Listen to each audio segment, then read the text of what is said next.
analizar una lista de evidencias bíblicas que demuestran que la oración contribuye al crecimiento de la iglesia. Obviamente el punto entonces es de que las iglesias que deseen crecer deben ser iglesias que oran. Vamos a analizar esto dentro de unos minutos. Yo no sé, ¿verdad?, si usted tiene una vida de oración, pero por lo menos deberíamos de orar cuando se levanta, cuando se cuesta, tal vez cuando usted come 3 veces al día, así que 3 veces al día podría tomar 1 minuto, 2 minutos para darle gracias a Dios y orar, y después en la mañana y en la noche tal vez invertir más tiempo orando. Y hoy solamente vamos a estar hablando de las razones por las cuales la oración determina el crecimiento de la iglesia. En la próxima semana vamos a estar hablando de cómo estructurar un plan para que la iglesia ore. Así como lo hicimos la semana pasada, estructurando un plan para que la iglesia lea la Biblia, vamos a presentar en la próxima clase un plan para que la iglesia ore. Yo sé que en este momento no tengo el interés, ¿verdad?, de que ya empiecen a implementarse las cosas, pero la idea es, hoy es la clase número 5. Una vez que terminan las 8 clases, entonces ya es tiempo de reunirse, mirar todo el material de nuevo, pensar, ok, ¿cómo le vamos a hacer para implementar estas cosas? Tal vez sería bueno implementarlas a la vez, como por ejemplo la oración, la lectura de la Biblia y el evangelismo, que son las 3 cosas que vamos a estar estudiando durante estas clases. Ya miramos la primera, que es la Biblia y la lectura de la misma, y hoy vamos a estar hablando de la oración. Ok, levanten la mano todas las personas que oran regularmente.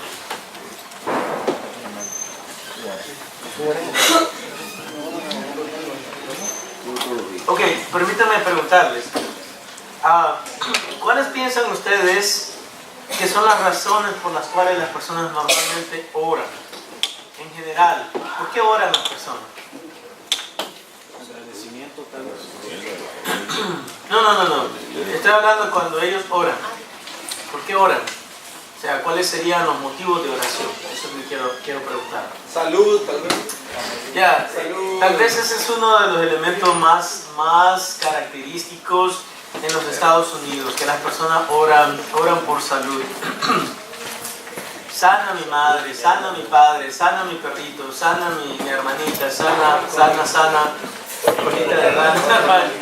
Y, o sea, hay mucho de sanación. Pero déjenme decirles de que bíblicamente hablando, esa no debería ser la prioridad número 1 de la oración, que las personas sanen.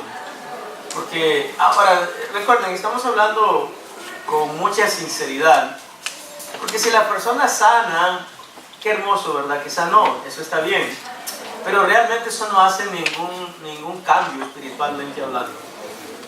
O sea, si la persona sana, ok, sanó, y si la persona muere, ok, o sea, murió. Entonces el punto es de que ¿qué diferencia espiritual hizo que la persona sanara o no sanara? Ahora, no estamos hablando de que no se debe de orar, ¿verdad?, para que las personas sanen. Lo único que estoy tratando de enfatizar desde un inicio, y ustedes lo van a ver en esta noche, que no hay nada en la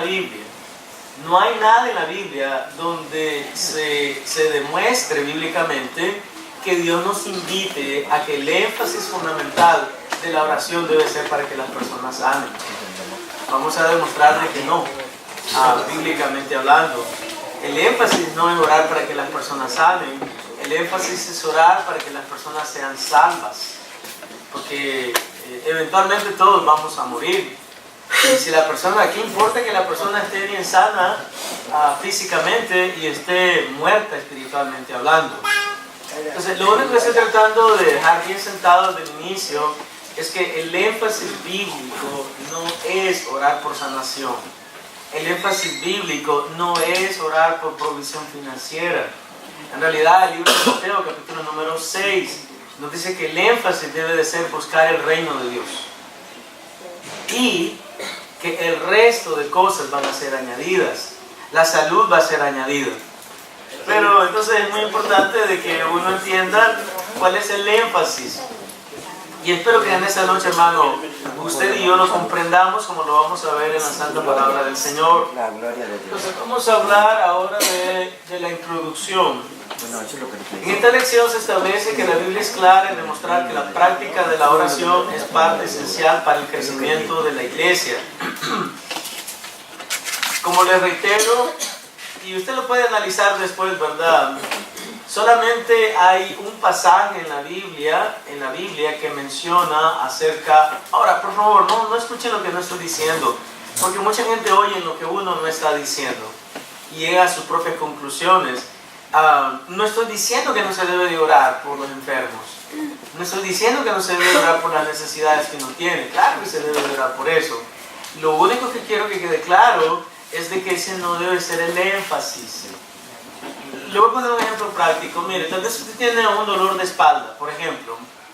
Y si Dios quiere que usted vaya a platicarle a esa persona de Jesucristo, Dios le va a sanar antes de que usted vaya a platicarle. O va con dolor y Dios le va a hacer de que el dolor no lo venza, pero que usted va a ir y va a cumplir la función que Dios quiere que cumpla. Porque lo que sucede es de que si estamos esperando que Dios nos solucione todas nuestras situaciones de la vida, de dolencias, de pobreza, de necesidad, entonces nunca vamos a priorizar la agenda de Dios. Y la agenda de Dios verdaderamente no tiene mucho que ver. Se lo reitero y perdónenme, tal vez, yo sé que en nuestro mundo cristiano, la sanación es lo más importante, pero no es verdad, eso no es verdad, eso no es bíblico y uno lo debe de entender, lo debemos de comprender muy bien. No es el énfasis fundamental bíblico que se ore por sanación. El énfasis fundamental bíblico, como lo vamos a estar aprendiendo en unos minutos, es que se ore por la salvación de las almas. Que se ore para que Dios me utilice a mí para guiar a otras personas a Cristo. Que se ore para que Dios me dé la oportunidad de hablar con denuedo la palabra de Dios. Que se ore para que Dios convierta a las personas y ellos vengan al conocimiento de la verdad y se arrepientan de sus pecados. Ese es el énfasis bíblico de la oración. Porque lo demás todo es secundario. Sí, lo demás todo es secundario, es añadido, como dice Mateo 6:33. Para serles sincero, de acuerdo a lo que el Señor Jesús nos confiesa en el libro de Mateo, capítulo número 6, el preocuparse por el resto de cosas, lo único que estamos demostrando es que estamos pensando y actuando como la gente del mundo. Así es como la gente del mundo actúa, dijo el Señor Jesús. Pero nosotros no debemos de ser así de esa manera. Nosotros debemos de priorizar la agenda de Dios. Bueno, ¿hay alguna pregunta, algún comentario en este momento? Yo sé que no he compartido nada, pero quería dejar claro ese elemento fundamental antes de pasar al resto de la información. Todo está claro como la noche, aleluya. Bueno, vamos entonces a pasar a las evidencias bíblicas que demuestran la importancia de la oración para el crecimiento de la iglesia. La oración es importante para que la iglesia crezca. Número 1. La oración habilitó a las personas para poder testificar del Evangelio y de su fe con denuedo. Y antes de leer los comentarios, vamos a ir al libro de Hechos para que ustedes se den cuenta, junto conmigo, de que verdaderamente cuando usted ora, Dios lo escucha. Cuando el hombre de Dios ora, Dios lo escucha.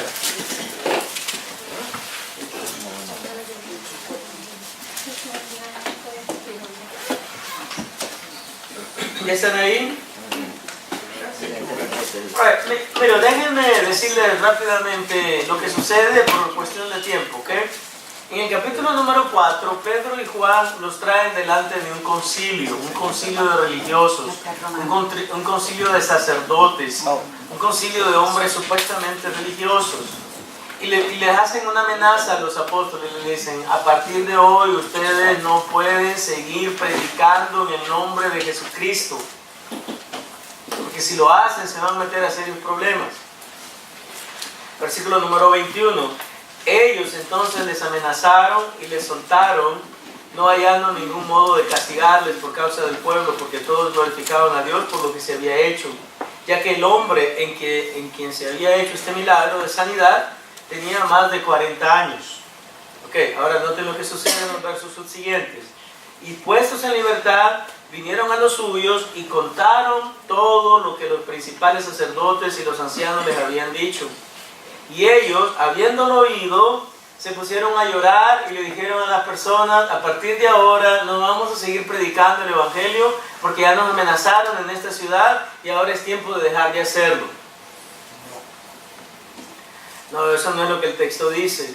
Y ellos, habiéndolo oído, alzaron unánimes la voz a Dios y dijeron: soberano Señor, tú eres el Dios que hiciste el cielo y la tierra, el mar y todo lo que en ellos hay, que por boca de David tu siervo dijiste: ¿por qué se amotinan las gentes y los pueblos piensan cosas vanas?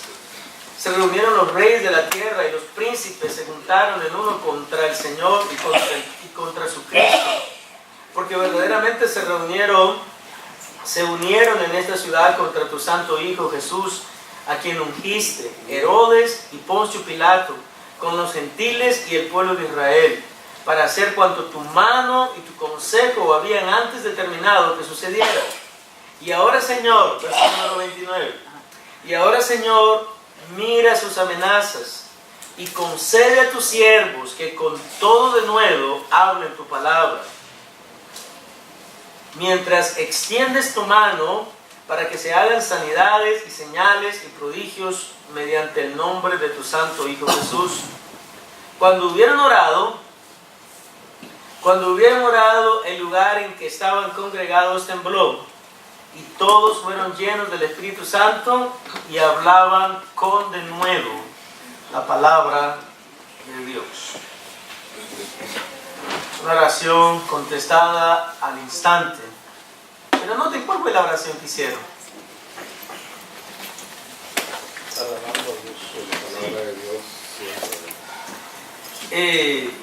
Me encanta el verso número 29. Y ahora, Señor, mira sus amenazas y concede a tus siervos que con todo denuedo hablen tu palabra. A nosotros nos amenazaron de que no habláramos, pero la oración que vamos a hacer: oh Señor, protégenos. ¿Lo notan? No están orando por protección. No están orando: oh Señor, por favor, síguenos manteniendo sanos a todos nosotros. No. Están pidiéndole al Señor: Señor, la amenaza es que nosotros nos amedrentemos. La amenaza es que no prediquemos el Evangelio. La amenaza es que a partir de este momento nosotros nos salgamos, ¿verdad?, como perros con la cola entre las piernas, y que nos vayamos y que dejemos de proclamar el Evangelio. Pero por lo que te vamos a pedir en esta noche es que a partir de este momento hablemos con denuedo la palabra de Dios. ¿Qué sabe lo que es denuedo?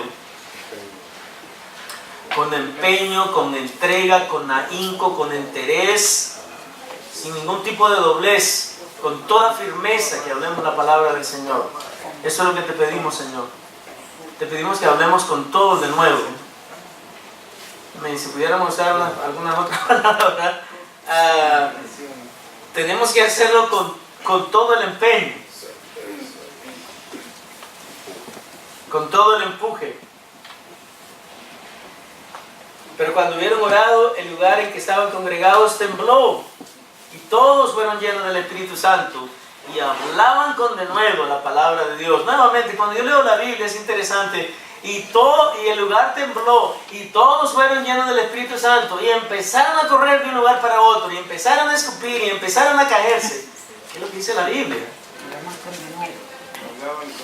Hablaban con denuedo la palabra.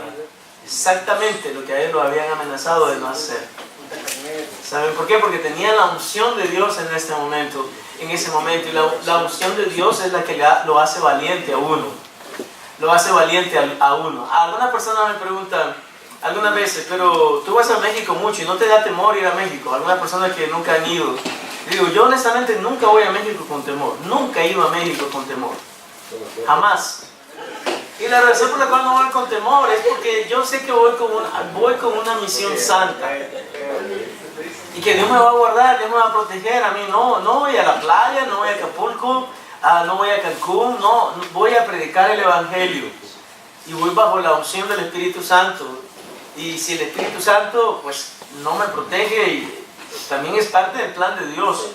Pero esa es la convicción que uno debe de tener. De que yo no voy a México porque ahí... una vez invité a un familiar: no, pero es que en México hay mucha violencia. Yo he ido un montón de veces a México y nada me ha pasado. Entonces solamente a mí me protege Dios, a nadie más. No. Y muchas personas han ido. Una de las personas que a mí me inspiraron verdaderamente a ir a México, a Ciudad Juárez, cuando realmente había mucha violencia, como nunca antes o después ha habido en México, unos hermanos americanos que vinieron y me dijeron, vamos para México, quiero que vayas con nosotros. Y sinceramente en ese tiempo yo la pensé, pero a la vez dije, no, pues si ellos pueden ir, porque yo no voy a poder ir.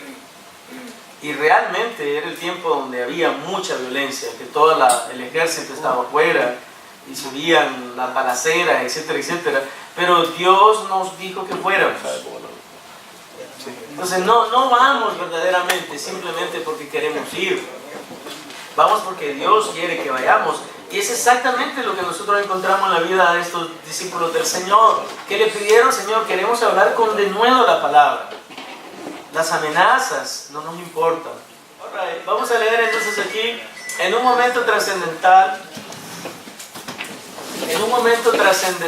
en la historia del movimiento de crecimiento de la iglesia, los apóstoles apelan a Dios a través de la oración para pedirle poder y fuerzas para continuar predicando el evangelio con valentía. Dios de forma inmediata responde a la petición de ellos y les da el privilegio no solo de compartir el evangelio con arrojo, sino también de poder experimentar con el poder de Dios a través de manifestaciones de señales y prodigios. Nuevamente les reitero, es claro en la Biblia, hermano, después de leerla muchas veces y después de analizar los mismos pasajes bíblicos, de que el poder de Dios fluye en medio de la obediencia. Las sanaciones fluyen en medio de la obediencia. Las señales, los prodigios, los milagros, las maravillas de Dios solamente se hacen presente cuando usted está en obediencia haciendo lo que Dios quiere que usted haga. Lamentablemente muchas veces queremos ver el poder de Dios manifestarse cuando estamos haciendo tareas que Dios no nos ha asignado que hagamos y estamos en plena desobediencia a lo que Dios realmente nos ha pedido que hagamos. Entonces es muy importante comprender de que si usted realmente quiere experimentar con el poder de Dios, entonces usted tiene que ponerse dentro de la voluntad de Dios y obedecerle. Porque si usted está dentro de la voluntad de Dios, usted va a ver de que Dios se manifiesta. Porque Dios se manifiesta con poder cuando le obedecemos. Dice aquí, Dios de forma inmediata, me encanta esa parte, Dios de forma inmediata responde a la petición de ellos y les da el privilegio no solo de compartir el evangelio con arrojo, sino también de poder experimentar con el poder de Dios a través de manifestaciones de señales y prodigios. Ok, ¿alguna pregunta o comentario? ¿No? Alright, bueno, pasemos entonces al punto número 2. La oración ayudó a que los apóstoles fueran liberados y pudieran cumplir su misión de proclamar el evangelio. Vamos a mirar dos pasajes bíblicos, vamos a hacer breves comentarios y después vamos a leer lo que ahí está escrito. Hechos capítulo número 12. ¿Están ahí, hermanos? Desde el versículo número 4. Y habiéndole tomado preso, le puso en la cárcel, entregándole a 4 grupos de soldados, a 4 grupos de 4 soldados cada uno, para que le custodiasen, y se proponía sacarle al pueblo después de la Pascua. Así que Pedro estaba custodiado en la cárcel, pero la iglesia hacía sin cesar oración a Dios por él. Pedro estaba en la cárcel, pero ¿qué hacía la iglesia? La iglesia oraba. La iglesia oraba, dice la Biblia, sin cesar. Señor, libera a Pedro. No porque Pedro no merece estar en la cárcel, o no porque Pedro no puede pasar el sufrimiento, pero lo necesitamos fuera para que siga proclamando el evangelio. Lo necesitamos fuera para que él pueda seguir cumpliendo su misión apostólica ahí dentro. Y aunque lo vamos a ver, algunas veces Dios nos pone en algún lugar específico porque Él tiene un plan específico con ese lugar exactamente, como lo vamos a ver en un minuto. Y cuando Herodes le iba a sacar, dice la Biblia, aquella misma noche estaba Pedro durmiendo entre 2 soldados, sujeto con 2 cadenas. y los guardas delante de la puerta custodiaban la cárcel. Y aquí que se presentó un ángel del Señor, y una luz resplandeció en la cárcel, y tocando a Pedro en el costado le despertó diciendo: levántate pronto. Y las cadenas se le cayeron de las manos. Le dijo el ángel: cíñete y átate las sandalias, y lo hizo así. Y le dijo: envuélvete en tu manto y sígueme. Y saliendo le seguía, pero no sabía que era verdad lo que hacía el ángel, sino que pensaba que veía una visión. Habiendo pasado la primera y la segunda guardia, llegaron a la puerta de hierro que daba a la ciudad, la cual se les abrió por sí misma. Y salidos, pasaron una calle, y luego el ángel se apartó de él. Entonces Pedro, volviendo en sí, dijo: ahora entiendo verdaderamente que el Señor ha enviado su ángel y me ha librado de la mano de Herodes y de todo lo que el pueblo de los judíos esperaba. Y habiendo considerado esto, llegó a casa de María, la madre de Juan, el que tenía por sobrenombre Marcos, donde muchos estaban reunidos orando. Cuando llamó Pedro a la puerta del patio, salió a escuchar a una muchacha llamada Rode, la cual, cuando reconoció la voz de Pedro, de gozo no abrió la puerta, sino que corriendo adentro dio la nueva de que Pedro estaba a la puerta. Y ellos le dijeron: estás loca. Estás loca. Pero ella aseguraba que así era. Entonces ellos decían: es su ángel. Espirituales los hermanos, ¿no? Es su ángel. Mas Pedro persistía en llamar. Y cuando abrieron y le vieron, se quedaron atónitos. Pero él, haciéndole con la mano señal de que callasen, les contó cómo el Señor le había sacado de la cárcel y dijo: haced saber esto a Jacobo y a los hermanos. Y salió y se fue a otro lugar. Luego fue de día, hubo no poco alboroto entre los soldados sobre lo que había sido de Pedro. Mas Herodes, habiéndole buscado sin hallarle, después de interrogar a los guardas, ordenó llevarlos a la muerte. Después descendió de Judea a Cesarea y se quedó ahí. Déjenme decirle, mis amados hermanos, de que Pedro tenía una misión que cumplir, tenía una tarea que realizar. Entonces Dios decidió, dice la Biblia, enviar un ángel. Y el ángel vino a liberar a Pedro. Específicamente a eso vino, porque nosotros hemos estudiado en el libro de Hebreos que los ángeles son espíritus ministradores, right? Espíritus ministradores para ayudar a los santos. Esa es la tarea que tienen. ¿Verdad, Ángela? Acabamos de estudiar en el libro de Hebreos, capítulo número 2, que los ángeles son espíritus ministradores para ayudar a los santos, para socorrer a los santos. Y este santo de Dios, el apóstol Pedro, estaba en la cárcel, necesitaba la ayuda, necesitaba de la intervención de Dios, y Dios dijo: ok, vete tú y ve a liberarlo. Hermanos, pero cuando Pedro estaba en la cárcel, no porque andaba en la playa, Pedro estaba en la cárcel, no porque andaba de vacaciones, no porque andaba comiéndose un buen taco, comiéndose un buen burrito, una buena enchilada, una buena carne asada o lo que a usted le guste comer. No, Pedro estaba en la cárcel porque estaba obedeciendo el llamado del Señor. Dios permitió que estuviera en la cárcel. Dios también autorizó que un ángel de manera personal viniera a liberarle. Entonces, ¿usted quiere experimentar con el poder de Dios? ¿Usted quiere experimentar con señales y prodigios? ¿Usted quiere experimentar con cosas que tal vez nunca ha experimentado? Entonces empiece a hacer la voluntad del Señor. Alguien ha dicho correctamente, no me acuerdo del nombre de la persona, pero él decía de que si usted realmente planifica hacer grandes cosas por Dios, entonces espere que Dios va a hacer grandes cosas por usted. Pero mientras usted no esté haciendo nada por Dios, entonces no espere que Dios va a hacer mucho por usted tampoco. Porque como les digo, es dentro de la voluntad de Dios donde el poder de Dios se manifiesta. Esa es la realidad bíblica. No encuentro yo absolutamente ningún poder de Dios manifestado cuando la persona no está siendo obediente a Dios. Es una verdad bíblica, la puedo mirar desde el Antiguo Testamento hasta el Nuevo Testamento. El que está haciendo la voluntad de Dios, el que está cumpliendo los propósitos de Dios, el que le está sirviendo al Señor, ese es el que va a ver el poder de Dios manifestarse. Los demás lo único que van a ver es telenovelas y cosas que nada que ver, ¿verdad?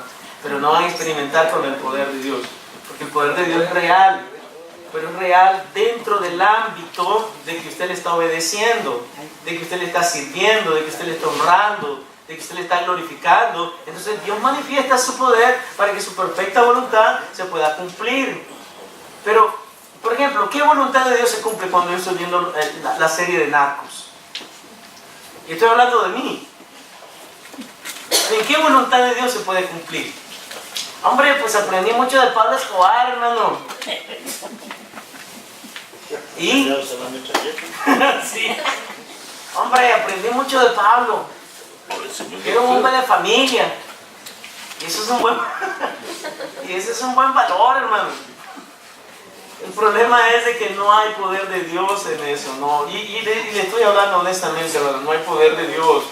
No, por mucho que sepa yo de Pablo Escobar, no se va a manifestar ningún poder de Dios en mi vida. Nada, nada. Ahora, vamos entonces a leer esta parte. Dios de manera milagrosa libera a Pedro de la cárcel en respuesta a la petición de oración que muchos hermanos elevaban delante de la presencia de Dios.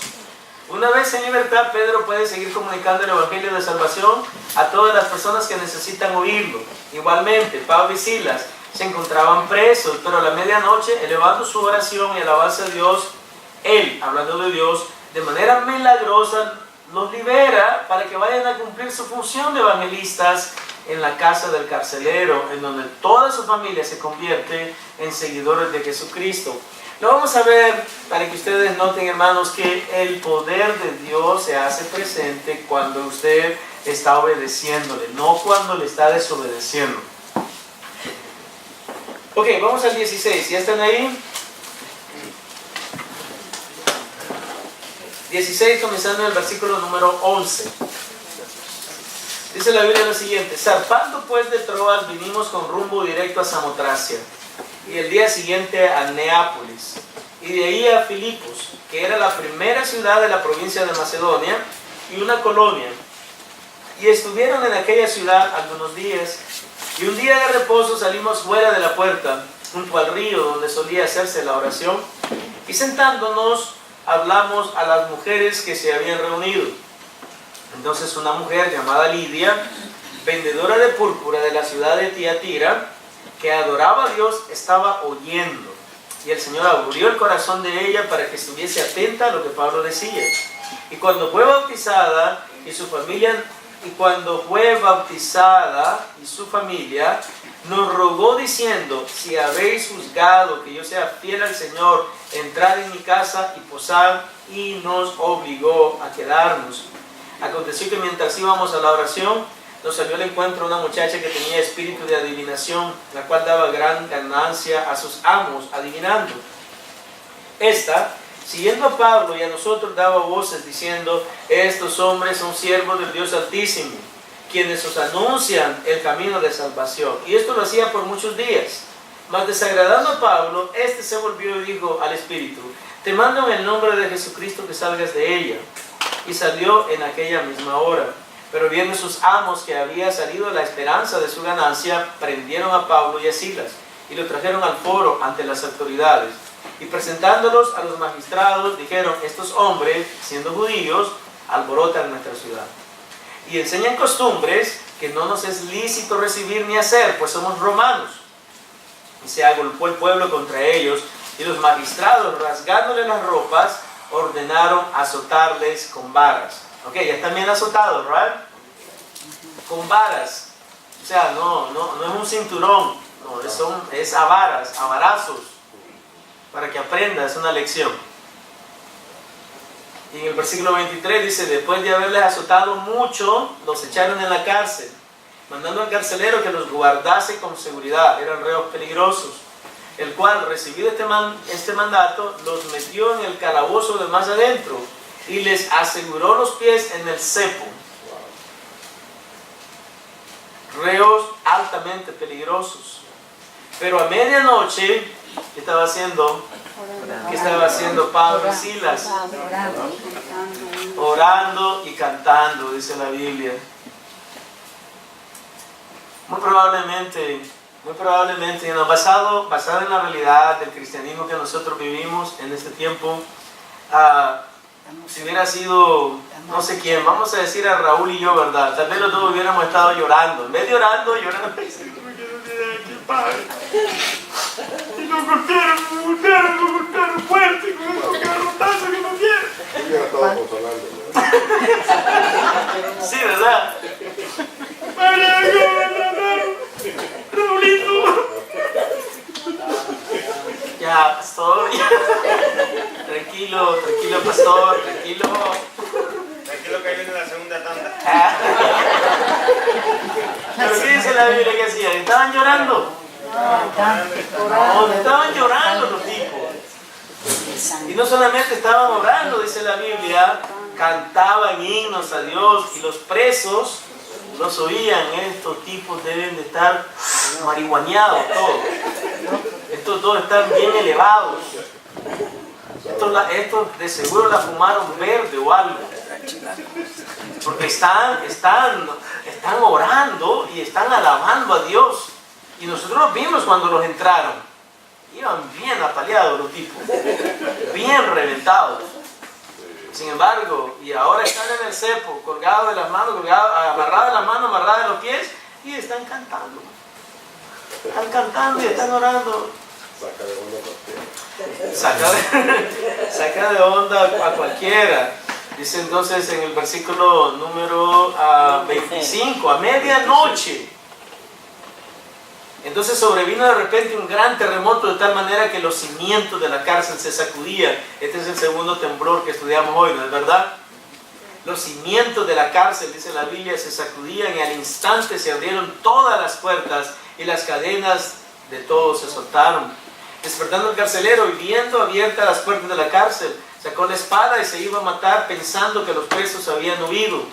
Mas Pablo clamó a gran voz diciendo: no te hagas ningún mal, pues todos estamos aquí. Ahora yo estoy en control. Él entonces, pidiendo luz, el carcelero se precipitó adentro y temblando se postró a los pies de Pablo y de Silas y sacándolos les dijo: señores, ¿qué debo hacer para ser salvo?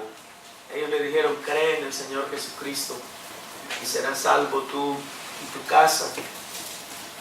Serás salvo tú y tu casa. Y le hablaron la palabra del Señor a él y a todos los que estaban en su casa. Y él, tomándoles en aquella misma hora de la noche, les lavó las heridas y enseguida se bautizó con todos los suyos. Y llevándolos a su casa, les puso la mesa y se regocijó con toda su casa de haber creído a Dios. ¿Cuándo suceden milagros, hermanos? Cuando se ora. Cuando se ora de verdad. Bueno, se lo voy a poner de esta manera: se ora y se hace la voluntad de Dios, se hace la voluntad de Dios y probablemente te vas a meter en problemas, en dificultades, pero si estás dentro de la voluntad de Dios y es Dios el que permitió que tú estés en esa situación, entonces el poder de Dios se va a manifestar en medio de esa situación. Lo que es hermoso verdaderamente, de acuerdo a lo que la Biblia enseña. Ok, ¿alguna pregunta, algún comentario?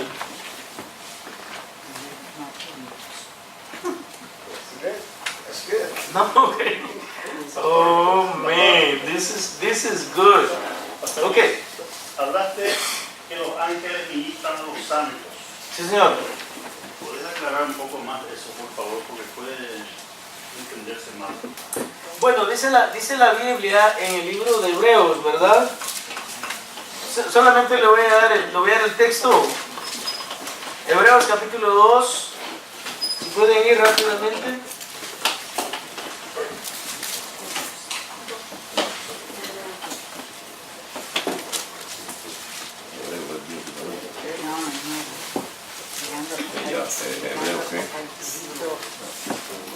Hebreos en el capítulo número 2.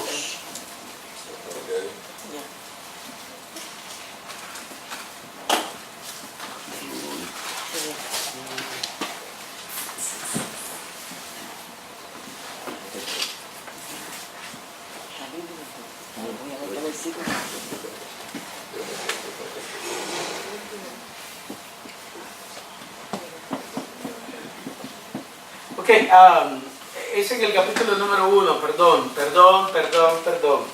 Ok, es el 1. ¿Ya están ahí? Tiene que ser, si ya estaban en el 2. Ok, dice en el versículo número, vamos a comenzar desde el 5, porque si no, no va a tener sentido. Porque a cuál de los ángeles dijo Dios jamás, mi hijo eres tú, yo te he engendrado hoy. Y otra vez, yo seré a él padre y él me será a mí hijo. Ok, a manera de información, eso no tiene nada que ver con las clases, pero es bueno entender de que lo que está hablando el texto es que Jesús es muchísimo más grande y más importante que los ángeles. ¿Sí? Ese es el tema, que el Hijo es superior a los ángeles. Y en el versículo número 6 dice, y otra vez, cuando introduce al primogénito, esto es el Hijo de Dios, en el mundo, dicen, adórenle todos los ángeles de Dios. Ciertamente de los ángeles dice, el que hace a sus ángeles espíritus y a sus ministros llama de fuego. Mas del Hijo dice, tu trono, oh Dios, por el siglo del siglo. Cetro de equidad es el centro de tu reino. Has amado la justicia y aborrecido la maldad, por lo cual te ungió Dios, el Dios tuyo, con óleo de alegría más que a tus compañeros. Y tú, oh Señor, en el principio fundaste la tierra, y los cielos son obra de tus manos. Ellos perecerán, mas tú permaneces, y todos ellos se envejecerán como una vestidura, y como un vestido los envolverás y serán mudados, pero tú eres el mismo, y tus años no acabarán. Y aquí viene el 13. Pues a cuál de los ángeles dijo Dios jamás, siéntate a mi diestra, hasta que ponga a tus enemigos por estrado de tus pies? ¿No son todos espíritus ministradores enviados para servicio a favor de los que serán herederos de la salvación? Y obviamente este verso, el versículo 14, se refiere a que los ángeles son enviados, porque la palabra ángel, eso significa mensajero. ¿Mensajero de quién? Mensajero de Dios. ¿Para cumplir qué función? Alguna función que Dios le asigne, en beneficio de los santos. Ahora, de manera de aclaración también, esto no significa, a manera de información, porque también hay una doctrina errónea de que las personas adoran ángeles y que piensan de que pueden invocar un ángel en cualquier momento y Dios va a enviar un ángel para defenderte, y el ángel de Jehová campa alrededor de los que le temen y los defiende, y cada uno tiene su ángel y el ángel anda detrás de ti cuidándote, protegiéndote. Verdaderamente lo que yo creo es de que los ángeles cumplen funciones específicas que Dios les asigna. Sí estoy convencido de que en ciertas ocasiones y bajo ciertas circunstancias específicas, los ángeles nos pueden proteger. ¿Por qué no?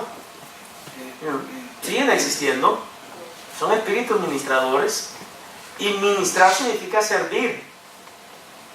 Y esa es la función que ellos tienen la función de ministrar. Ahora, no se mete, ¿verdad? Porque he visto algunos programas donde las personas se vuelvan adoradores de ángeles. Si ya no creen en Dios, ahora creen en los ángeles. Que los ángeles me guardan, los ángeles me protejan. No es cierto. O sea, si es la voluntad de Dios que un ángel te proteja, te va a proteger porque tiene esa facultad.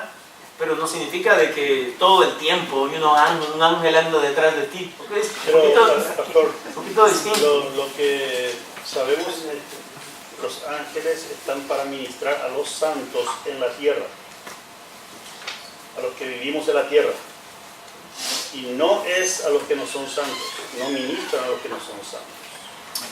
Eventualmente Dios podría usar uno de los ángeles para poder llevar a alguien hacia un lugar donde va a escuchar la palabra de Dios, eventualmente. Pero no quiero apartarme del tema. No, definitivamente que no. Solamente me gustaría estar en congruencia con la idea, ¿verdad?, de que la Biblia es clara en decirlo, es para los santos, no es para todo el mundo. ¿Sí me explico?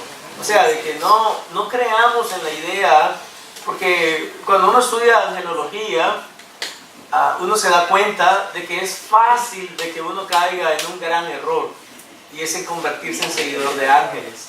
Los ángeles me guardan, los ángeles me protegen, los ángeles me indican dónde estacionarme, los ángeles me dicen a qué lado de la calle debo de andar, los ángeles andan conmigo todo el tiempo, y eso no es bíblico.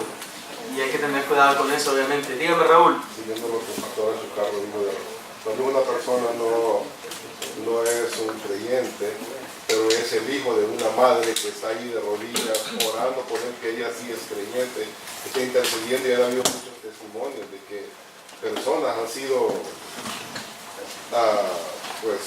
que alguien pues se ha presentado y les ha rescatado de un mal, y es porque en ese momento la madre estaba orando. O sea, este no era santo, era pues, andaba ahí. Pero está ministrando a una santa. Exacto, entonces. La otra cosa, hermano, es yo no sé, ¿verdad? O sea, no sé.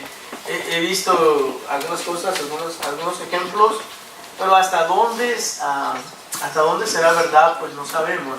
O sea, tenemos que circunscribirnos solamente a la palabra del Señor, y sí hay eventos en la Biblia que nosotros nos damos cuenta que hay ángeles de por medio. Cuando miramos el Antiguo Testamento, principalmente, en el Nuevo Testamento normalmente los ángeles cumplen una función exclusiva, en cierta manera, muy exclusiva, muy de mensajería y tal vez de alguna acción específica, pero no yo no encuentro nada en el Nuevo Testamento, a ver si probablemente no crean que estoy equivocado. Y si no, Pedro o alguien más, ¿verdad? No importa quién, me pueden corregir. No encuentro, o tal vez, pero la Biblia no dice que fueron ángeles. Cuando Ananías y Zafira le metieron al Espíritu Santo, cayeron inmediatamente muertos, pero no dice la Biblia que fue un ángel. Dice que el Espíritu Santo le metieron y por eso inmediatamente cayeron muertos. Y solamente estoy tratando de crear y de establecer la idea. Si ustedes saben algo distinto, me pueden también aclarar. Pero en el Nuevo Testamento yo no encuentro ángeles al estilo del ángel Miguel, por ejemplo, o del arcángel. De que esos son ángeles que vienen a pelear, vienen a matar, vienen a hacer destrucción. No son ángeles de paz en cierta manera, son ángeles de conflicto, son ángeles de pleito. Y cuando Elías, por ejemplo, pensaba que estaba solo, no, el Señor le dice, ¿cómo que estás solo? ¿Qué te dice que estás solo? ¿Por qué estás llorando ahí como que si fuera una nenita? Sal y ve, te vas a dar cuenta que no estás solo. Fíjate, hay legiones de ángeles que están contigo. Entonces, pero esos son ángeles conflictivos, ¿sí? Esos son ángeles guerreros, no son ángeles de que vienen a darte un mensajito ni nada por el estilo. Bueno, pero eso es otra cosa, ¿verdad? Vamos a regresar al punto número 3.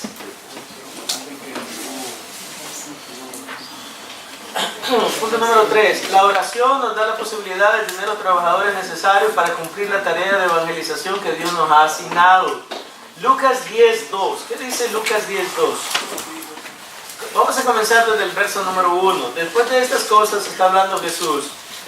Designó el Señor también a otros 70, a quienes envió de 2 en 2 delante de él a toda ciudad y lugar a donde él había de ir. Y les decía, la mies a la verdad es mucha, mas los obreros pocos. Por tanto, rogad al Señor de la mies que envíe obreros a su mies. Pero la realidad es que si ustedes siguen leyendo, los cristianos han recibido la tarea que tienen que realizar para que Dios envíe los líderes y trabajadores que se necesitan en la obra del Señor. Simplemente, y digo simplemente entre comillas realmente, tienen que orar y pedirle a Dios que Él envíe obreros para que trabajen en su obra. Si se tienen todos los obreros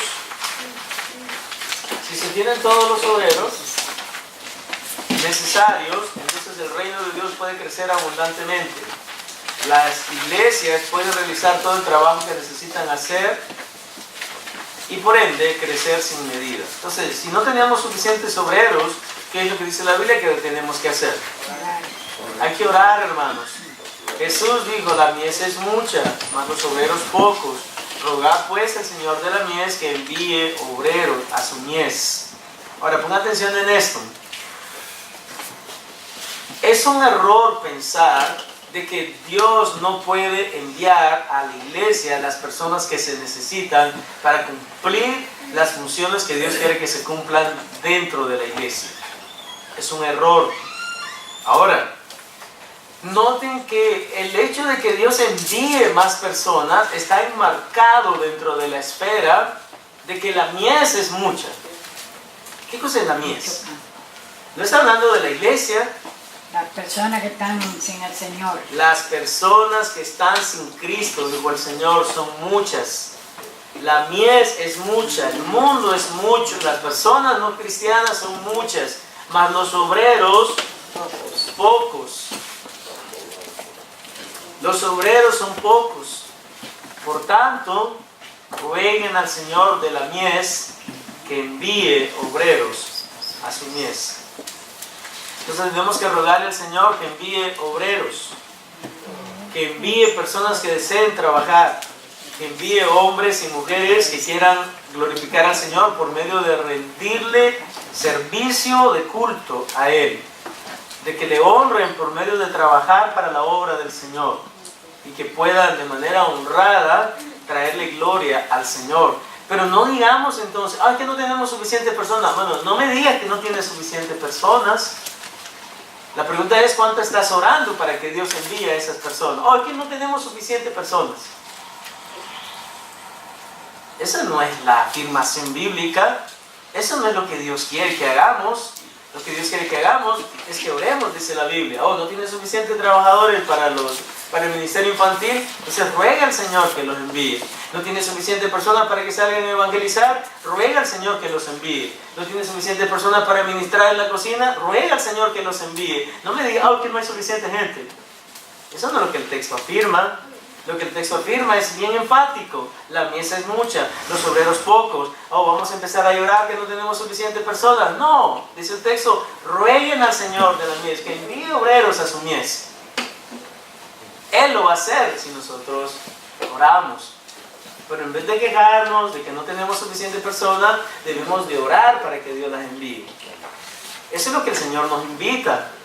Pero el mundo nos invita a que hagamos algo distinto, ¿no? A quejarnos, a complain, a decir que no tenemos suficiente gente. Pero el Señor nos dice lo contrario. Rueguen al Señor de la mies que envíe obreros a su mies. Ya sé que la mies es mucha, y los obreros pocos. Alright, ¿alguna pregunta o comentario? Ok. Punto número 4. La oración nos da la posibilidad de usar las palabras correctas cuando testificamos. Efesios capítulo 6, versos 17 al 20. Ok, comenzamos desde el 17. Y noten lo que dice, lo vamos a leer. Dice la Biblia en el 17, y tomad el yelmo de la salvación, este es el casco de la salvación, y la espada del Espíritu, que es la palabra de Dios, orando en todo tiempo, con toda oración y súplica en el Espíritu, y velando en ello con toda perseverancia y súplica por todos los santos. No es lo que dice el 19, y por mí, dice el apóstol, a fin de que al abrir mi boca, me sea dada palabra para dar a conocer con denuedo el misterio del Evangelio. Ahí está la palabrita de nuevo, ¿no es verdad? Lo quiero dar a conocer con denuedo, con entrega, con interés, con firmeza, con valentía. Que todo realmente me valga un pepino, pero que lo que más me importa sea compartir el mensaje del Evangelio. Eso significa de nuevo. El resto de cosas no te importa. Con tal de que lo puedas hacer bien para la gloria del Señor, por el cual soy embajador en cadenas, que con denuedo hable de Él como debo hablar. Que con denuedo hable de Él como debo de hablar. ¿Usted piensa que el apóstol estaba bromeando, hermanos? Absolutamente no estaba bromeando. El apóstol apela a los hermanos de la iglesia de Éfeso que oren por él para que Dios pusiera en su boca las palabras adecuadas para compartir el Evangelio con los no creyentes. Díganme. ¿Cuál es la diferencia? ¿O por qué lo dice de esta manera? En lugar de decir la palabra de Dios, dice el misterio del Evangelio. Ok, es una buena pregunta. Es misterio, de acuerdo a lo que el apóstol explica en otros pasajes, es misterio para las personas porque no lo entienden. la interpretación del Evangelio propiamente hablado. Lo que está diciendo verdaderamente es de que, número uno, es un misterio porque las personas no lo entienden, como dice 1 Corintios. El Evangelio es locura para los que se pierden, pero para nosotros, obviamente dice Romanos, es poder de Dios. Eso es número uno. Número dos, es misterio porque el apóstol explica de que la realidad de la posibilidad de la salvación del hombre, Dios la preparó de antemano desde el cielo. Y era un misterio, cómo Dios iba a lograr que los hombres fueran salvos. Y ese misterio se hizo una realidad, se dio a revelar una vez que Jesucristo vino. Entonces es un misterio desde el punto de vista de cómo es que Dios ha procurado la salvación para los hombres. Porque realmente hay otro pasaje que dice, y grande realmente es este misterio. Grande es este misterio. ¿Y cuál es el misterio?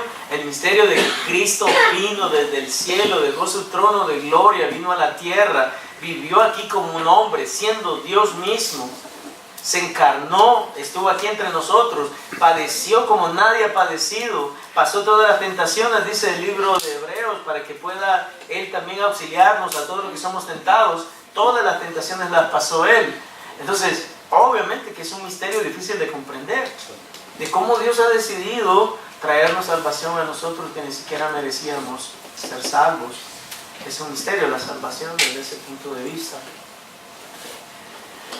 Vamos entonces a mirar, hermanos, rápidamente aquí donde estamos leyendo. El apóstol Pablo apela a los hermanos de la iglesia y después Dios responde a la intercesión por el apóstol, de tal manera que cuando se estudia el libro de los Hechos se puede ver claramente que Dios siempre ponía en los labios del apóstol Pablo las palabras correctas de acuerdo con la situación en que se encontraba.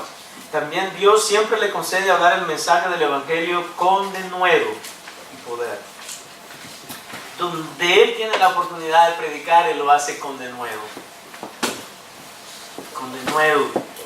Por eso con ahínco, por eso cuando le dice al apóstol, cuando le dice a Timoteo, te encarezco delante de Dios que juzgará a los vivos y a los muertos, que prediques el Evangelio, que instes a tiempo y fuera de tiempo, reprende, redarguye, exhorta. ¿Y saben por qué se lo dice? Porque ese era él, así era él.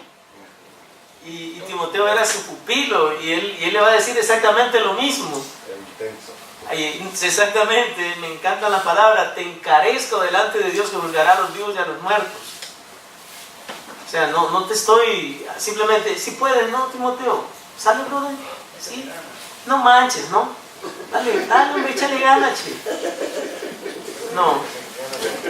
Poco a poquito se puede. Sí, dale de a poquito, ¿no? Ya sabes. Y así es como se va, poquito a poco. No. Y si no, pues no te preocupes, brother, ahí va a haber otra oportunidad. No, te encarezco delante de Dios que juzgará a los vivos y a los muertos, que predique la palabra. A tiempo y fuera de tiempo. Redarguye, reprende, exhorta. Con toda palabra, buena doctrina. Amigos hermanos, sinceramente eso es lo que nos hace falta hoy en día. Yo se lo digo una y otra vez, porque a la iglesia le hace falta ese fuego por el Señor, ese deseo de servirle, ese deseo de hablar con ahínco, de hablar con denuedo, de hablar con entrega. ¿Qué me importa lo que el mundo piense? Lo que me importa es testificar del Evangelio y hablarles a las personas de Jesucristo cada vez que Dios me dé la oportunidad. Pero muchas veces no es cierto, y es cierto, porque me sucede a mí algunas veces. Estoy más interesado, no, pero es que se debe enojar el brother, ese tipo, si le hablo del Evangelio, se va a molestar conmigo. ¿Y qué va a hacer? Tú testifícale, ¿no? Testifícale sin temor. Si le testificas sin temor y con denuedo, yo te garantizo que Dios te va a usar. Dios te va a usar. Porque Dios es de esa manera y Dios actúa de esa manera. Pero tenemos que estar nuevamente dentro de la voluntad del Señor para poder ser usados por el Señor. Ok, ¿alguna pregunta, algún comentario?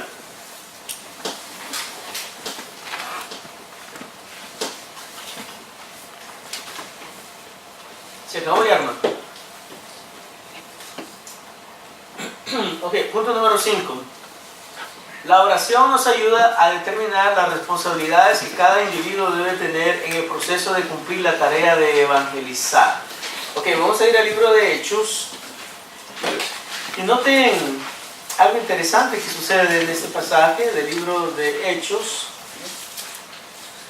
es que el Señor va a definir exactamente qué tarea va a hacer qué hombre específico. Porque no todos podemos estar haciendo las mismas tareas. Todos tenemos diferentes responsabilidades que cumplir en el reino del Señor y en la iglesia de Jesucristo. Y en el capítulo número 13 dice la Biblia, ¿ya están ahí? Había entonces en la iglesia que estaba en Antioquía profetas y maestros. Bernabé, Simón, el que se llamaba Níger, Lucio de Cirene, Manaén, que se había criado junto con Herodes el tetrarca, y Saulo. Ministrando estos al Señor y ayunando, dijo el Espíritu Santo: apartarme a Bernabé y a Saulo para la obra a que los he llamado. Entonces, habiendo ayunado y orado, les impusieron las manos y los despidieron. Estamos en el punto número 5, ¿verdad? Dios, de manera soberana, porque Dios es soberano y todo el mundo sabe lo que significa la soberanía de Dios, ¿verdad? ¿Qué significa la soberanía de Dios? ¿Qué significa la soberanía de Dios? ¿Qué queremos decir con la expresión de que Dios es soberano? Él hace su voluntad, Él es todopoderoso, Él puede todo. Ok, la soberanía de Dios se entiende como la habilidad o la capacidad que Dios tiene de tomar decisiones de manera antojadiza. Y estoy utilizando la palabra intencionalmente. Porque por antojadiza quiero decir de que a Él realmente ninguno de nosotros le tiene que decir nada en relación a la decisión que ha tomado, ni Él tiene que pedirle permiso a ninguno de nosotros. Ahora, no es antojadiza desde el punto de vista de que Dios no toma decisiones arbitrarias. Arbitrarias en el sentido de que vayan en contra del carácter de Dios. Pero sí podrían ser consideradas arbitrarias desde el punto de vista humano, pero no desde el punto de vista divino. Porque Dios no puede hacer nada que vaya en contra de su carácter. Entonces las decisiones que Dios toma son completamente independientes, sin la influencia, sin la opinión y sin importar lo que las personas consideren. El apóstol Pablo lo explica muy bien. Dirá el vaso al alfarero: ¿por qué me has hecho así? ¿Tú quién eres para preguntarle al Señor? ¿Tú quién eres para cuestionar a Dios? Dios es soberano. Y como un ser soberano, que es el único ser soberano que existe en este mundo, porque dice la Biblia de que esos que la gente llaman dioses, Dios se siente en la reunión de los dioses, entre comillas, para juzgarlos a todos. A los que le llaman dioses, a los que le llaman reyes, a los que le llaman emperadores. Dios los juzga, dice la palabra, a todos. Nabucodonosor tenía un serio problema, y es que el tipo se creía que era Dios. Y Dios vino y le dijo: mira, a partir de ahora te vas a convertir en burro. Vas a ser burro por 3 años por lo menos. Y cuando dejes tus burradas, entonces vas a volver a ser gente. Pero vas a ser como un burro. Y literalmente se volvió burro el tipo. Dice la Biblia que comía hierba y estaba ahí en el pasto y estaba de que no tenía ningún tipo de conciencia. Se volvió burro. ¿Y saben qué pasó cuando regresó de la burrada? Reconoció a Dios. Ahora reconozco, dije, vayan a verlo, está en el libro de Daniel, capítulo 6 o 7, algo así. Ahora reconozco, dijo Dios, de que hay un Dios que es todopoderoso y completamente soberano y que Él hace lo que quiere en este mundo. Ahora lo reconozco. Pero primero tuviste que ser burro, ¿verdad? Déjeme decirle de que si usted no quiere reconocer la verdad, la grandeza, la soberanía, el poder de Dios, Dios no va a tener que hacer burro a usted también. Entonces, Dios de manera soberana decide qué persona debe desarrollar salud, un ministerio específico. Dios de forma clara pide que Pablo y Silas sean separados del grupo para cumplir la obra misionera que Él les tenía de antemano encomendada. La iglesia entiende el llamamiento que Dios le hace a estos 2 siervos y los comisiona como los primeros misioneros oficiales de la iglesia, iniciando así el movimiento de expansión del evangelio a nivel internacional. Es en la iglesia de Antioquía donde se comienza la tarea de evangelizar el mundo. En la iglesia de Antioquía se comienzan las misiones mundiales. Vamos a ir a predicar el evangelio a todo el mundo, a todas las naciones. Y es esta iglesia que Dios le da la visión, que, by the way, a manera de información, no es una iglesia judía, es una iglesia no judía, pero ¿qué? Gentil, ¿no? Gentil. Gentil. Es una iglesia gentil. Y sabemos verdaderamente en el ambiente cristiano de que gentil no estamos hablando que es una iglesia amable. Right? Estamos hablando de que no es una iglesia judía, que es una iglesia así como nosotros, que somos gentiles. Somos amables. Ok, ¿alguna pregunta o comentario? Salud. Ya van 2. Pues esa ya no es salud. Esa ya no es salud. Punto número 6. La oración nos ayuda a escoger las personas correctas para que se conviertan en nuestros colaboradores. Lucas capítulo 6, en el versículo número 12-13. Dice la Biblia lo siguiente: en aquellos días el Cristo Jesús fue al monte a orar y pasó la noche orando a Dios. Y cuando era de día, llamó a sus discípulos y escogió a 12 de ellos, a los cuales también llamó apóstoles. Apóstoles.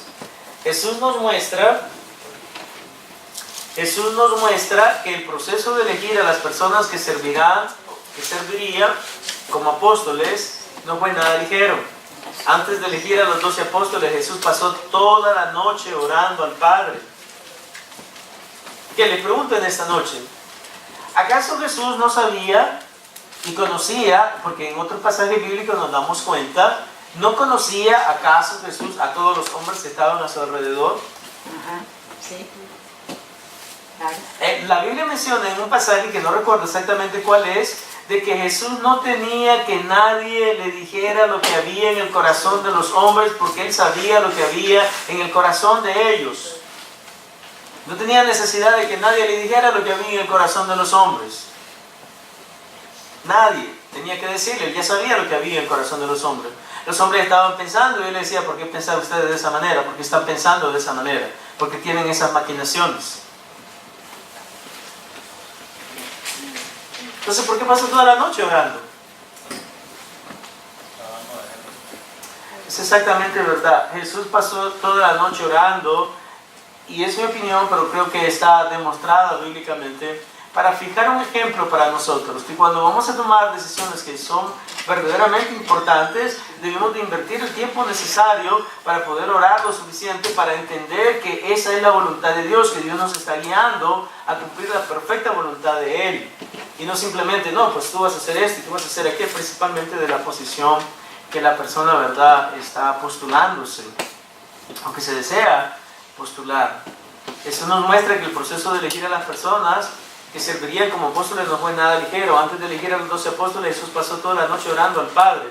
Este ejemplo de Jesús demuestra por lo menos 2 cosas. Primero, que la oración juega un papel trascendental para hacer una buena elección de las personas que trabajarán con nosotros. Y segundo, que jamás debemos elegir a alguien sin haber invertido mucho tiempo en la oración. Esa es una realidad. Usted debe de orar, pedirle al Señor que le guíe, y Él le va a dirigir, Él le va a indicar, esta es la persona, este es el individuo, pero tú tienes que orar. Así como los 11 apóstoles oraron para ser guiados a escoger la persona que reemplazaría a Judas, a Matías.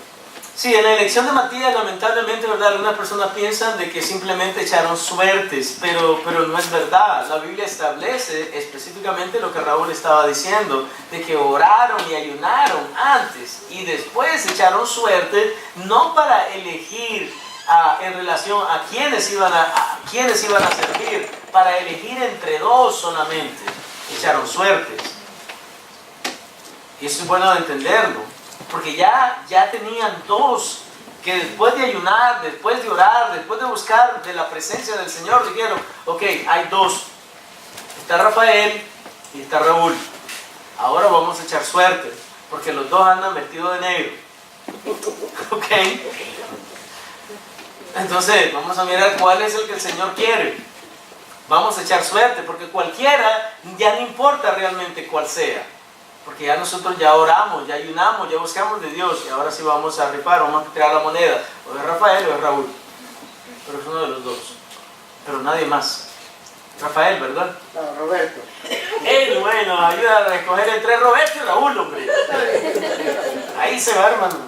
Ahí se va, hermano. Ok, ¿alguna pregunta, algún comentario?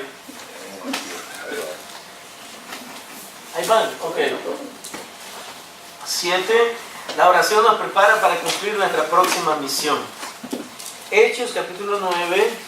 Vamos a ir al libro de Hechos en este momento.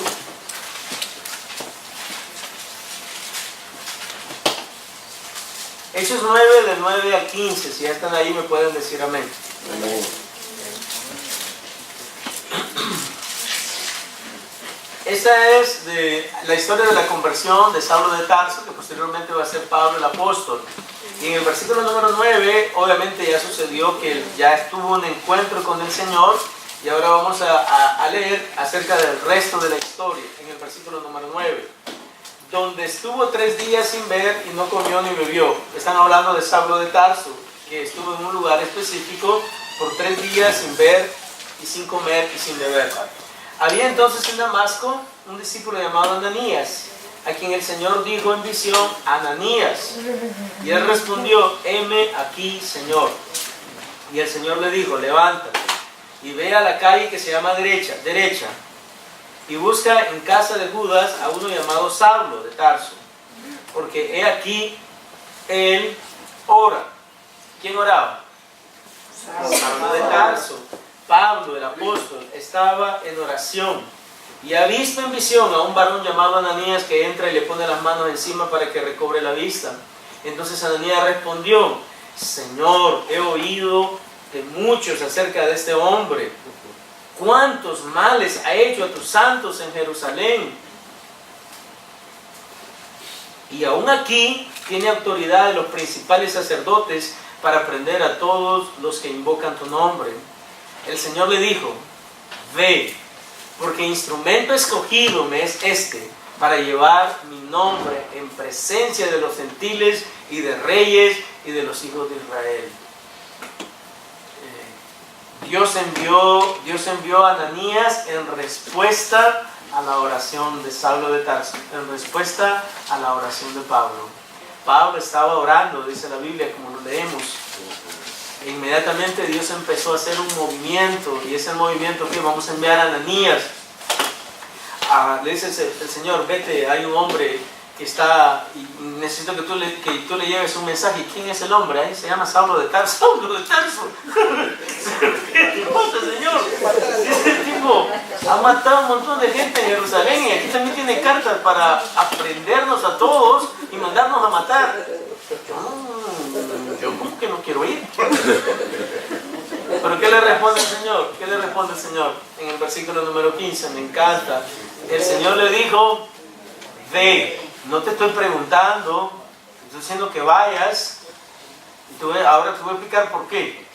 Para que veas que no soy tan drástico, ni tan intrascendente, ni tan intransigente como algunas personas piensan.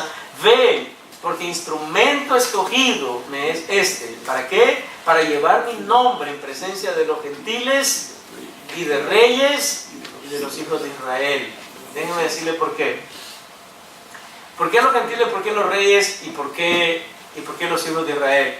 Porque nadie estaba tan capacitado y tan habilitado para poder hacer y cumplir tal tarea como él estaba.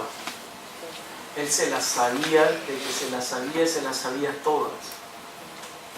Me encanta la expresión instrumento escogido, me es este. Este hombre no es cualquier cosa. No solo su educación, sino que también su ciudadanía como romano. No, su educación, su ciudadanía, la realidad de que él era hebreo, de la tribu de Benjamín. Todos sus atributos, todo su conocimiento, todas sus habilidades. Pero ¿saben qué más, hermano? Todo su celo, porque era un hombre bien celoso por lo que hacía. Un hombre súper celoso por lo que hacía. Imagínense ustedes si tuviéramos algunos 2 o 3 Pablos. Pero, díganme. No, el niño me es interesante acá el hecho de que sí, Pablo estaba orando, pero evidentemente Ananías también estaba orando. porque Dios dice que le dijo en visión, pero es porque él estaba en comunión con Dios. Y me gusta la forma como Ananías incluso reclama a Dios, sanamente, sin ser un maleducado, sin ser un impertinente, pero dice, Señor. O sea, había una conexión interesante entre él y Dios mismo. Y Dios premia eso porque le elige a él para ir a ministrar al que después iba a ser el gran apóstol Pablo. Así es, hermano. Mire, entonces, siguiendo en congruencia con el pastor Chucarro ha mencionado, yo creo que esto es toda una cadena, ¿no?, de cosas. Pero algo es seguro, y eso es lo que yo quiero que ustedes se lleven a sus casas en esta noche. Dios nos va a usar si nosotros estamos buscando de Él. Es seguro que Dios te va a usar. Exactamente, si estás en la sintonía de Dios, entonces tú vas a ponerte en frecuencia con Él. Cuando estás en frecuencia con Él, vas a oír los mensajes de Él. Vas a oír lo que Él te dice, vas a oír lo que Él quiere que hagas. Pero obviamente si andas en otra frecuencia, si Dios se mueve en FM y ustedes andan en AM, es imposible que se comuniquen. Es imposible. Ananías, obviamente que estaba en frecuencia, estaba en la frecuencia divina. ¿No? Estaba en FD, frecuencia divina. Y eso es donde nosotros debemos de estar. No debemos de estar en UHF o no debemos de estar en satélite, no, debemos de estar en FD, frecuencia divina. Porque si estás en frecuencia divina, entonces tú escuchas el mensaje divino, tú escuchas el mensaje de Dios. Frecuencia divina, frecuencia de Dios, frecuencia nada de modulada, ni amplitud modulada, ni UHF, ni satélite. FD mayúscula, lo que está es FD minúscula. ¿Cuál es esa? ¿Con qué empieza F? Diablito. Frecuencia diabólica. Frecuencia de diablo. Eso sí es verdad. Entonces tenemos que estar en la frecuencia correcta. Vamos entonces a ir a...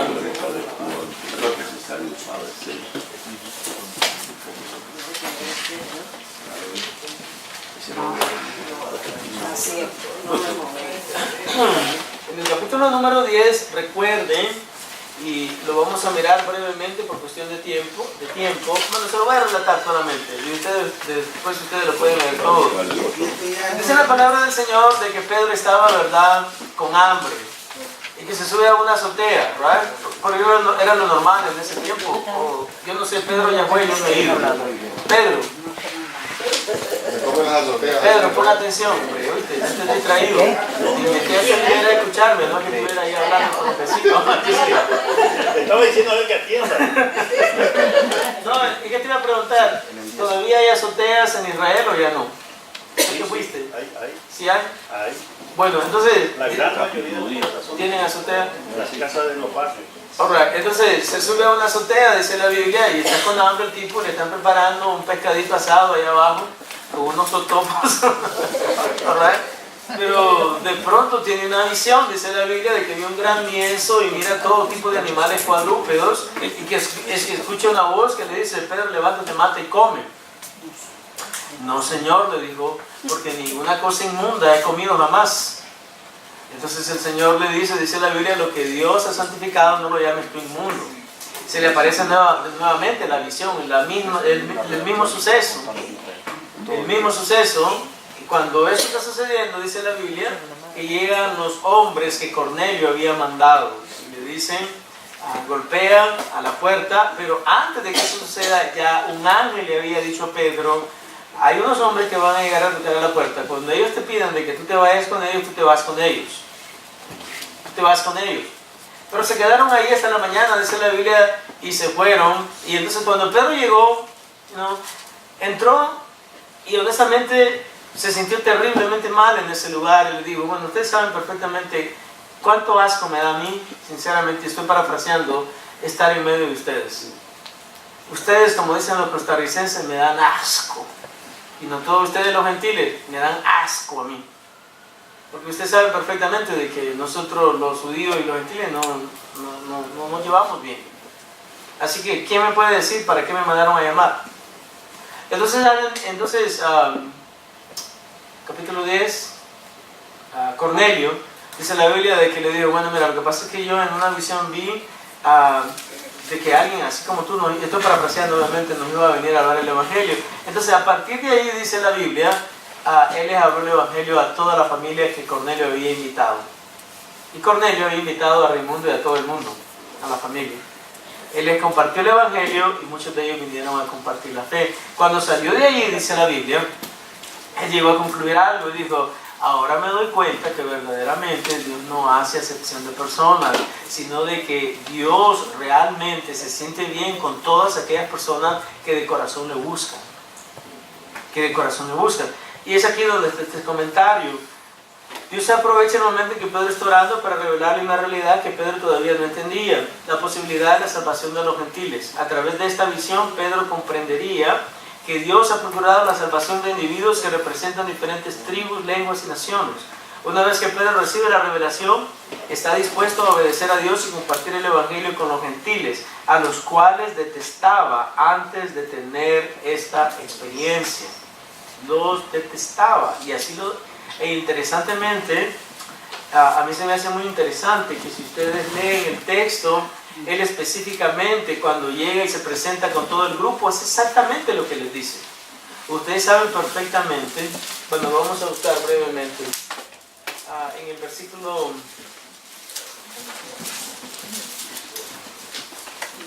25, 24.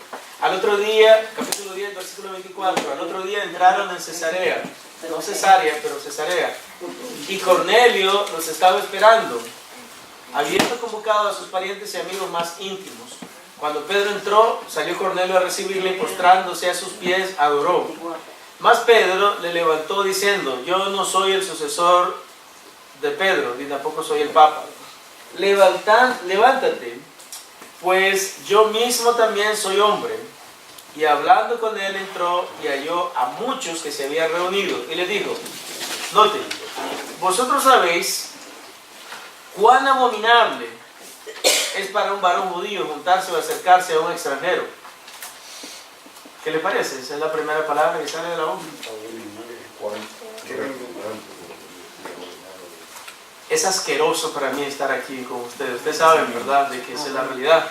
Pero inmediatamente él pone las cosas en la perspectiva correcta. Pero a mí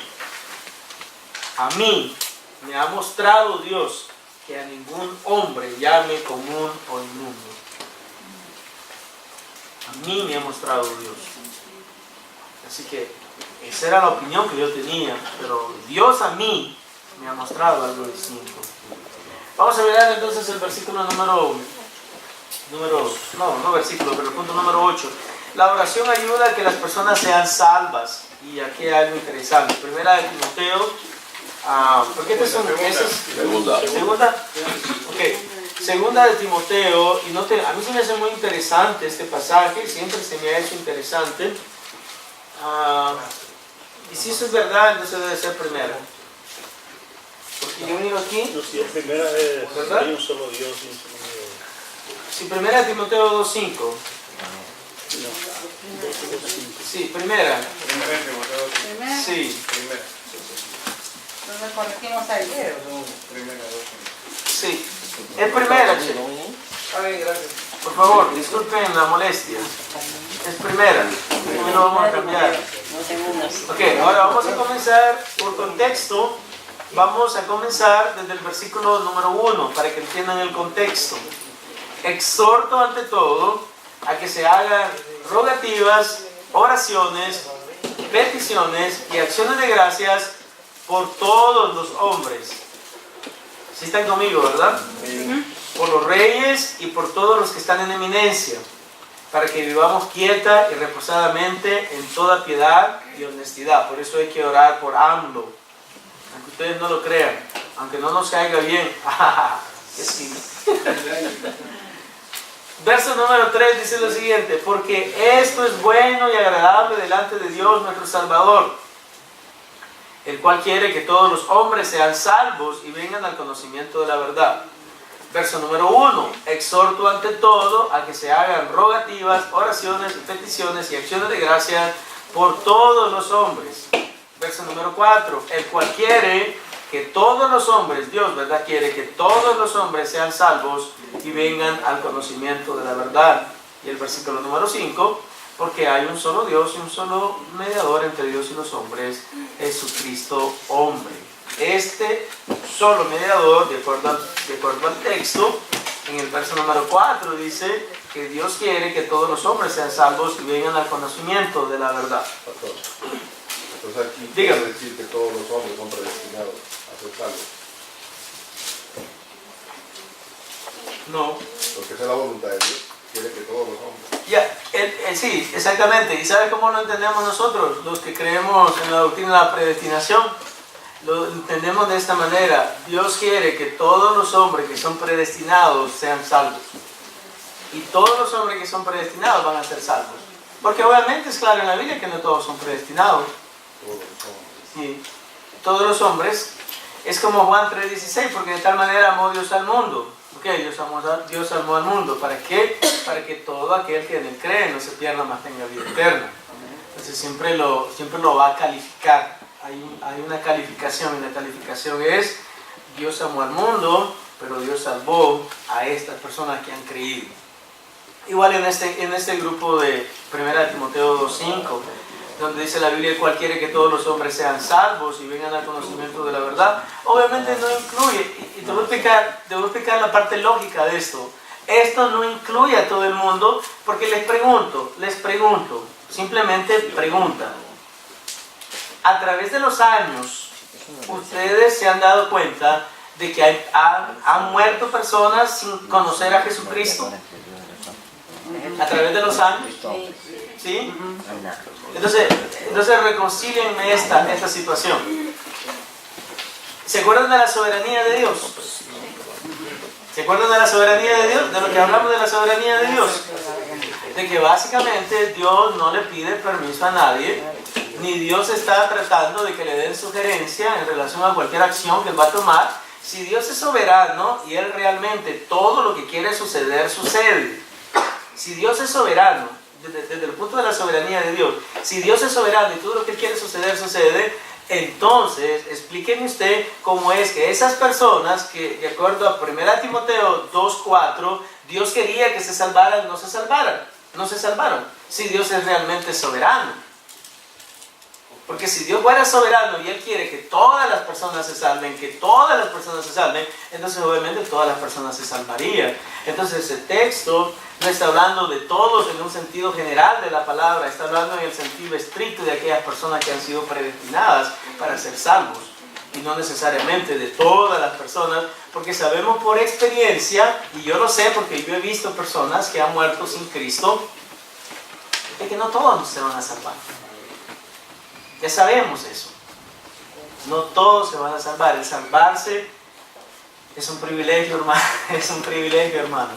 Sí, por sí Jesús dijo que todo el mundo está bajo el maligno. Entonces, nomás ahí estás viendo que todos están bajo el maligno, dice que todos van a ser salvos. Bueno, sí, dice Efesios capítulo número 1, de que cuando no teníamos a Jesucristo, todos nosotros estábamos bajo maldición. Todos nosotros. Pero Dios que es rico en misericordia por su gran amor con que nos amó, dice la Biblia, aun que estábamos muertos en nuestros delitos y pecados, Él nos dio vida, ¿no?, juntamente con Cristo. Pero la situación no era favorable. La situación era que todos estábamos muertos y que Dios, en su infinita misericordia, en su infinito amor, Él ha decidido, bueno, obviamente, ¿verdad? Recuerden que en nuestra iglesia, nosotros creemos de que el tema de la predestinación no debe ser un tema que divida. Debe ser algo que se debe de entender, pero no debe dividir. ¿No? Porque no creo que sea el interés de Dios que nos dividamos. Si usted es arminiano y tiene esa tendencia, cree que la salvación se pierde, cree un montón de cosas que no son bíblicas, entonces tiene derecho de creerlo, pero también debe de entender de que está equivocado desde un punto de vista bíblico. No sé si me explico. Es bueno que esté claro estas cosas. Entonces es muy importante de que nosotros entendamos, aunque tal vez no todo el mundo lo acepte, de que la salvación de acuerdo a la Biblia, si usted entiende las escrituras correctamente, ya vamos a pasar, ¿verdad?, a las conclusiones.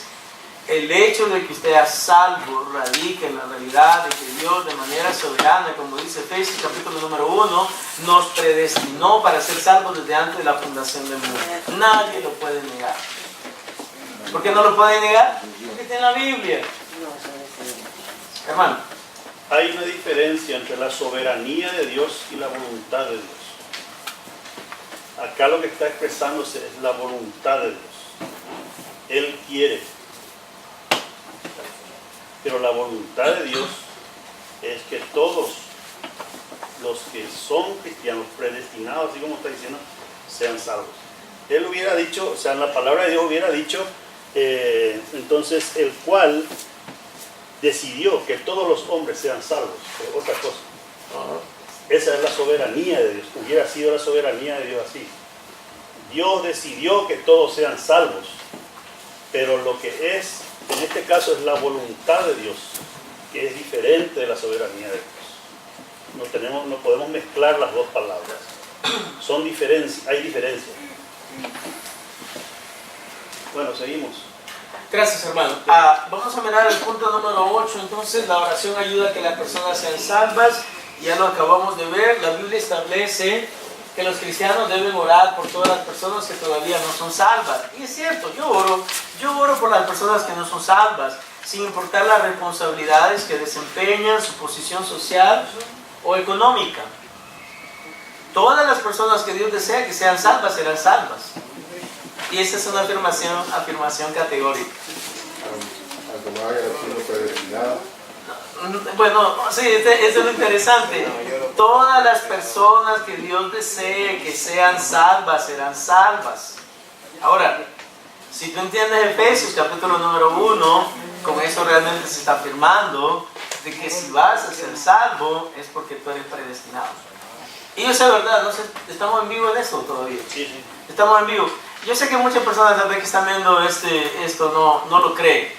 Pero el reto es simplemente leer la Biblia, simplemente estudiar la Biblia y llegar a ciertas conclusiones que de manera categórica se va a dar cuenta el individuo de que si tú eres salvo es porque Dios lo quiso de esa manera, que Dios te predestinó, Dios te escogió, Dios te eligió desde antes de la fundación del mundo para que tú seas salvo. Y que no tiene nada que ver contigo, tiene que ver con la gracia, el amor, la misericordia y la soberanía de Dios. Y cuando yo entiendo esas cosas, entonces lo único que trae como resultado a mi vida es darle gratitud al Señor. Gracias, Señor, porque tú, ¿cuántos miles de millones de personas hay en el mundo? 8.000 millones. ¿Cuántos? ¿7.000? ¿8.000? ¿7.5? Yo creo que nacieron unos. Ok, 7.000 y algo de millones. De esos 7.000 y algo de millones, Dios escogió. No, son 7.000 millones. Sí, 7.000 millones, porque 7 billones son otras cosas en español. 7.000 millones de personas, de 7.000 millones de personas, a este chaparrito, negrito y feo. Imagínense ustedes, tiene que ser mucha misericordia. No, tipo tan feo. Pero ¿qué quieren que haga? El Señor me predestinó. Yo sé que algunos se ponen celosos, pero me predestinó. ¿Qué quieren que haga? Ok, vamos a mirar entonces el punto número 9 y con esto terminamos los puntos. La oración nos revela los propósitos de Dios.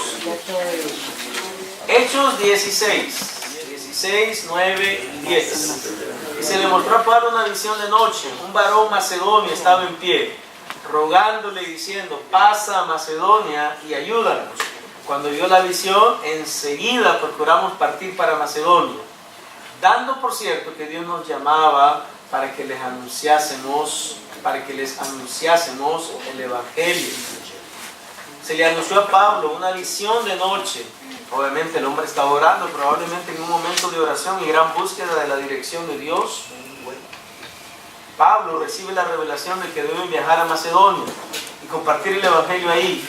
Una vez que obedecen a la visión, se dan cuenta que parte de cumplir la voluntad de Dios también incluye el tener problemas y sufrir persecuciones. No obstante, el apóstol de manera fiel comparte el mensaje del Evangelio, trayendo a muchas personas al conocimiento de la verdad. Vamos a mirar las conclusiones. Número 1.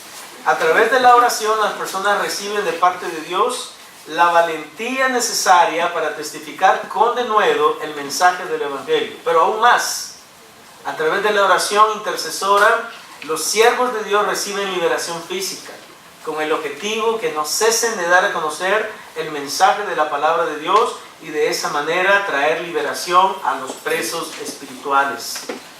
Dios libera a los siervos de Dios que están físicamente presos para que ellos proclamen el Evangelio y traigan liberación espiritual a los que están siendo oprimidos por el mismo diablo. Punto número 2. Todos los voluntarios que la iglesia necesita para cumplir los propósitos de Dios dentro y fuera de la iglesia están al alcance una vez que de corazón, en oración, los cristianos le rueguen a Dios que los envíe. Número 3.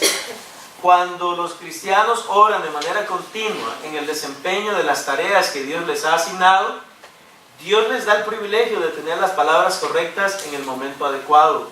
Además, Dios les llena de sabiduría para poder escoger a las personas correctas para que cumplan tareas específicas.